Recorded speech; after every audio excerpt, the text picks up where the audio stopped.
فمن أظلم ممن افترى على الله كذبا أو كذب بآياته إنه لا يفلح المجرمون۔ سو اس شخص سے زیادہ کون ظالم ہوگا جو اللہ تعالیٰ پر جھوٹ باندھے یا اللہ کی آیتوں کو جھوٹا بتلا دے؟ یقیناً ایسے مجرموں کو فلاح نہ ہوگی۔ سامعین، اب اس آیت کی تفسیر سماعت کیجیے۔ نبی صلی اللہ علیہ وسلم کا نورانی چہرہ بھی صداقت کی ایک دلیل ہے۔ اللہ تعالیٰ فرماتے ہیں کہ اس سے بڑھ کر ظالم اور سرکش کون ہو سکتا ہے کہ جو اللہ پر بہتان باندھتا ہے، اللہ کے بارے میں جھوٹی باتیں بناتا ہے اور جھوٹ موٹ یہ دعویٰ کر بیٹھتا ہے کہ وہ اللہ کا بھیجا ہوا ہے۔ اس سے بڑھ کر کوئی مجرم اور گنہگار نہیں ہو سکتا۔ یہ بات تو کسی پرلے درجے کے بے وقوف اور بدھو آدمی سے بھی چھپی ڈھکی نہیں، تو دانش مندوں اور انبیاء سے کیسے پوشیدہ رہ سکتی ہے؟ جو نبوت کا دعویٰ کرے، خواہ وہ جھوٹا ہو یا سچا ہو، اللہ تعالیٰ اس کی نیکیوکاریوں اور بدکاری پر دلائل قائم کر دیتے ہیں جو سورج کی روشنی سے بھی زیادہ روشن اور صاف ہوتے ہیں۔ چنانچہ محمد صلی اللہ علیہ وسلم اور مسیلمہ کذاب دونوں کو جس نے دیکھا ہے وہ دونوں کا فرق بالکل اسی طرح پہچان سکتا ہے جیسے کوئی دن چڑھے کی روشنی اور آدھی رات کی تاریکی میں فرق کر لیتا ہے۔ اب دونوں کی خصلتوں، افعال اور کلام کا موازنہ کرو تو صاف طور پر بصیرت ہو جائے گی کہ محمد صلی اللہ علیہ وسلم کے قول و فعل میں کس قدر صداقت و سچائی ہے، اور مسیلمہ کذاب اور سجاح اور اسود عنسی میں کس قدر کذب و بے ایمانی ہے۔ یہ مسیلمہ کذاب تو وہ تھا کہ جس نے نبی کی زندگی ہی میں نبی ہونے کا جھوٹا دعویٰ کیا تھا، اور اسود عنسی آپ کی وفات کے بعد یمن میں اس نے یہ دعویٰ کیا کہ وہ نبی ہے۔ عبداللہ بن سلام رضی اللہ عنہ کہتے ہیں کہ رسول اللہ جب مدینہ تشریف لائے تو لوگ رسول اللہ کے آنے پر بڑے خوش تھے۔ خوش ہونے والوں میں بھی تھا۔ میں نے پہلی بار رسول اللہ کو دیکھا تو دل نے گواہی دی کہ حاشا و کلا، یہ نورانی چہرہ تو کسی جھوٹے شخص کا ہو ہی نہیں سکتا۔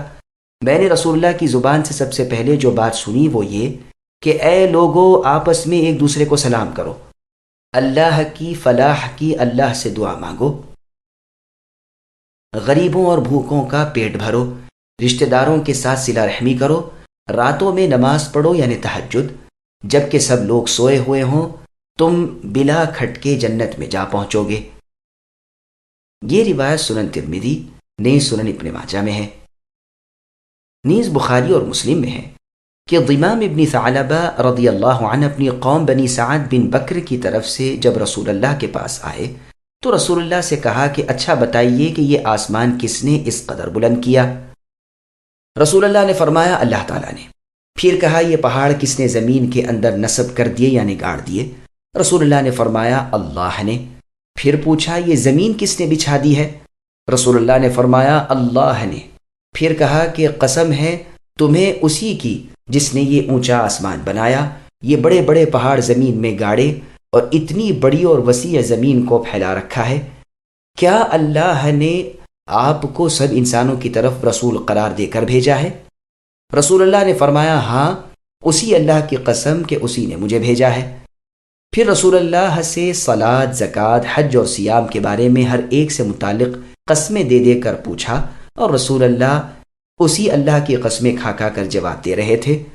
تو انہوں نے کہا پھر تو آپ سچے ہیں، اور جس ذات الہی نے آپ کو سچا نبی بنا کر بھیجا ہے کہ میں ان ارکان اربعہ پر نہ زیادہ کروں گا نہ کم، صحیح طور پر ان پر عمل پیرا رہوں گا۔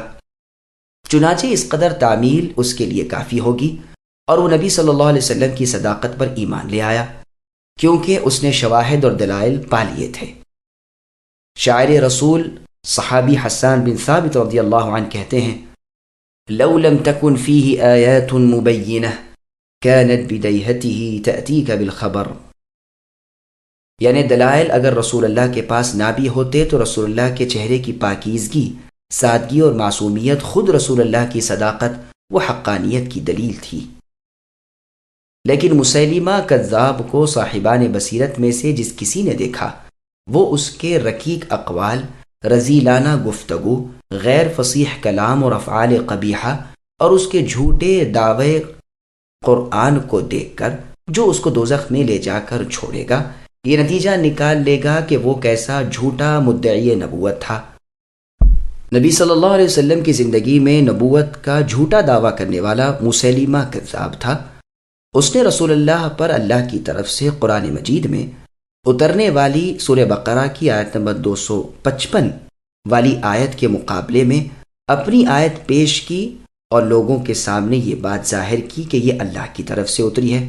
چنانچہ اپنے اس باطل قول میں اس نے کہا، جس کو وہ اللہ کی طرف سے قرار دے کر خود کو نبی قرار دے رہا تھا، یا ضفدع بنت ضفدعین نقی کما تنقین للماء تکدرین وللشارب تمنعین، کہ اے مینڈکوں کی اولاد مینڈک، ٹرا کتنا ٹراتی ہے، تیرے ٹرانے سے نہ پانی گدلا ہوگا نہ پینے والے باز رہیں گے۔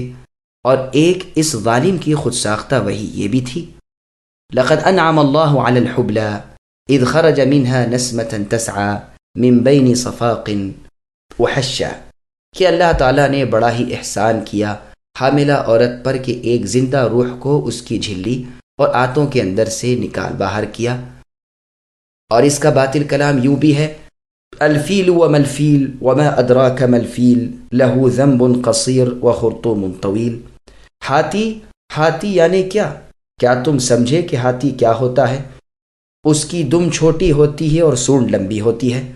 اور اسی طرح اس کا باطل قول یہ بھی ہے، والعاجنات عجنا والخابزات خبزا واللاقمات لقما اہالة وسمنا ان قریشا قوم یعتدون، قسم ہے آٹا گوندنے والیوں کی، روٹی پکانے والیوں کی، سالن اور گھی میں لقمے چور چور کر کھانے والیوں کی، کہ قریش بڑی ہی ظالم اور حد سے گزر جانے والی قوم ہے۔ اب محمد صلی اللہ علیہ وسلم کی وحی پاک اور اس مسیلمہ کذاب کی خرافات و ہذیانات دونوں پر غور کیجیے کہ بچے بھی اس کے کلام کا مذاق اڑائیں گے، اسی لیے اللہ تعالیٰ نے اس کو ذلیل کر دیا اور یوم حدیقہ میں اس کو ہلاک کر دیا۔ اس کی جماعت پراگندہ ہو گئی، اس کے ساتھیوں پر لعنت برسی۔